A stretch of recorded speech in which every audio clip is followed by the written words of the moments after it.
नमस्कार मित्रों, आप देख रहे हैं सचनामा विद सुनील बैरागी।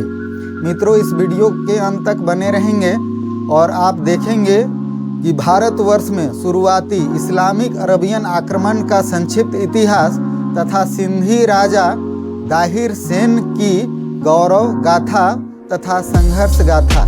वैसे तो इस्लाम मजहब का विस्तारवादी नीति मोहम्मद साहब जो पैगंबर थे उनके समय से ही प्रारंभ हो गया था।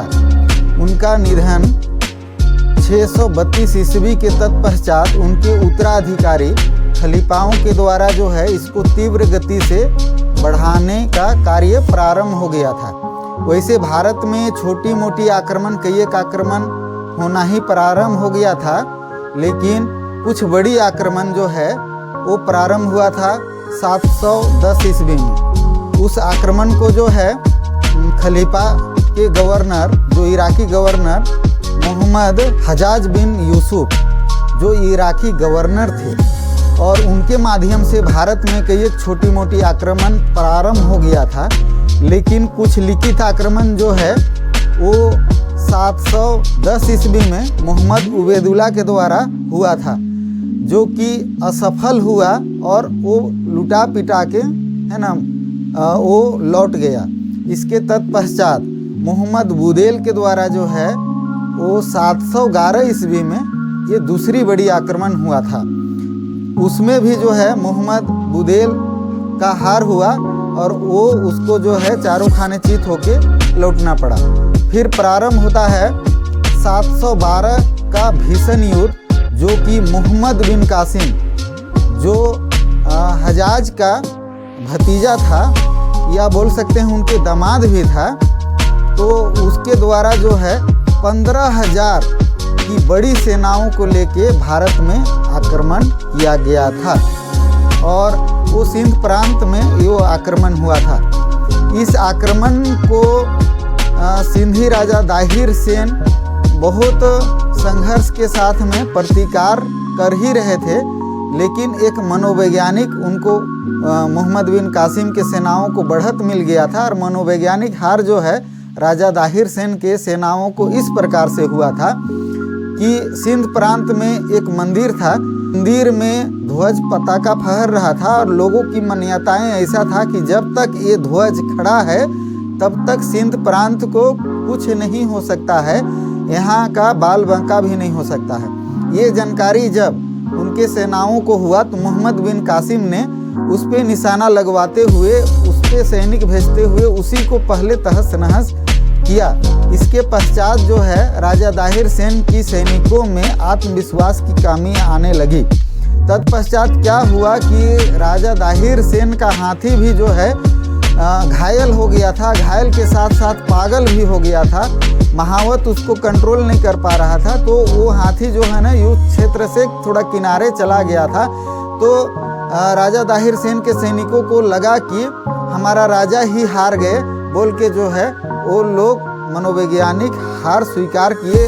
फिर राजा जो है लौट के आए, तब तक जो है मतलब कि राजा दाहिर सेन का जो है ना पराजय हो चुका था और काफ़ी नरसंहार हुआ है ना। नारियों का जो है शोषण किया गया, बलात्कार किया गया। उस समय कई एक माताएं जो हैं जौहर को प्राप्त हुए और उससे पहले माताओं बहनों की एक टुकड़ी जो है मोहम्मद बिन कासिम से लड़ाई भी किया था। और फिर क्या हुआ कि मोहम्मद बिन कासिम जो है कई एक क्षेत्रों में युद्ध करके पराजय करता रहा और फिर जो है यहाँ से जब इराक को पहुँचा तो राजा दाहिर सेन की दो पुत्रियाँ सूर्या देवी और परिमल देवी को वो खलीफा के सम्मुख जो है भेंट स्वरूप तोहफा के लिए वो ले गया था। फिर हुआ क्या कि को जो है वहाँ भेंट दे दिया गया और मोहम्मद बिन कासिम अपने क्षेत्र में चला गया।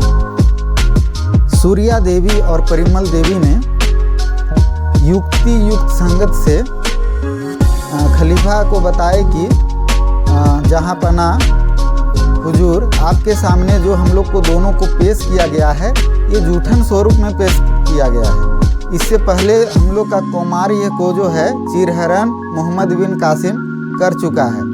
यह सुनकर जो है खलीफा आग बबूला हो गया और अपने सैनिकों को आदेश दिया, मोहम्मद बिन कासिम जहाँ है उसको जो है कच्चे मांस का बोरी में पकड़ के बंद करके लाओ। तो मोहम्मद बिन कासिम को कच्चे चमड़ी का बोरी में जब बंद करके लाया गया तो लाने से पहले ही उसका देहांत हो चुका था। और फिर दोनों कुमारियों ने अपना बदला लेने के बाद में हंसते हुए खलीफा को बताया कि मोहम्मद बिन कासिम जिस तरीके से हमारे प्रदेश में धर्मांतरण किया और नरसंहार किया, उसका बदला लेने के लिए हम लोग ऐसा झूठ बोल के उसको मृत्युदंड दिलवाए। खलीफा आग बबूला हो गया ये सुनते हुए। और कहा जाता है दो तरीके से बातें आती है। कुछ इतिहासकार बोलते हैं कि अंगूठी में जहर की पुड़िया था, उसको खा के दोनों बहनों ने अपना प्राण त्याग दिए। और कुछ इतिहासकार बोलते हैं कि दोनों को घोड़ों में बांध के नगर में जो है घसीटा गया, इस प्रकार से उनको मृत्यु दंड दिया गया। तो मित्रों, दाहिर सेन का संघर्ष गाथा को जो है ना इतिहास में छिपा दिया गया है। अभी पाकिस्तान में जो है मोहम्मद बिन कासिम का उत्सव वगैरह मनाया जाता है और भारत के इतिहास में या पाकिस्तान के इतिहास में राजा दाहिर सेन का जो संघर्ष गाथा है उसको भुला दिया गया है, क्योंकि इतिहास का स्रोत जो है वो चचनामा है। और चचनामा जो है अबू बकर अली कूफी के द्वारा जो है फारसी में अनुवाद किया गया था। उससे पहले मोहम्मद अली के द्वारा जो है अरबी में वो लिखा गया था, और जिसको जो है फतेहनामा सिंधी या हिंदी के रूप में जो है फतेहनामा हिंद या सिंध के रूप में भी जो है बोला जाता है। तारीकी ए मासूमी में भी जो है मोहम्मद बिन कासिम का गाहे बगाहे महिमा मंडन किया गया है। कहा जाता है कि चचनामा के अनुसार मोहम्मद हजाज ने भारत में आक्रमण करने का जो एक बहाना बनाया, जो कि चचनामा में लिखवा दिया गया। ये बहाना ऐसा था कि श्रीलंका के तरफ से अरब का जहाज भारत के किनारे होते होते जा रहा था, तो जो देवल स्थान है जिसको अभी कराची बोलते हैं, वहाँ पर जो है ना उस जहाज को डाकुओं के द्वारा लूट लिया गया था। तो खलीफा अल अजाज के द्वारा जो है ना दाहिर सेन राजा जी को जो है उसका हर्जाना देने के लिए बोला गया था, लेकिन स्वाभिमानी राजा दाहिर सेन ने ये स्वीकार नहीं किया। उन्होंने कहा कि हमारा राज्य क्षेत्र में डाकू है ही नहीं, है ना, तो लूटेंगे कैसे?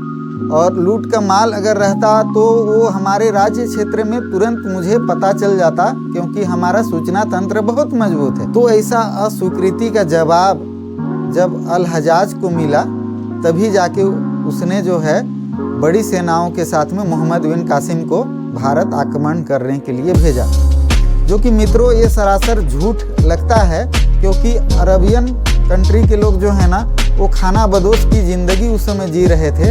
उतनी बड़ी जहाज़, उतनी बड़ी उनका जो है मतलब कि आवागमन उस समय नहीं होता था। वो लोग जो है ना ये बहाना बना के जो है ना इतिहास में लिखवा दिया गया और इस तरीके से आक्रमण उन्होंने किया।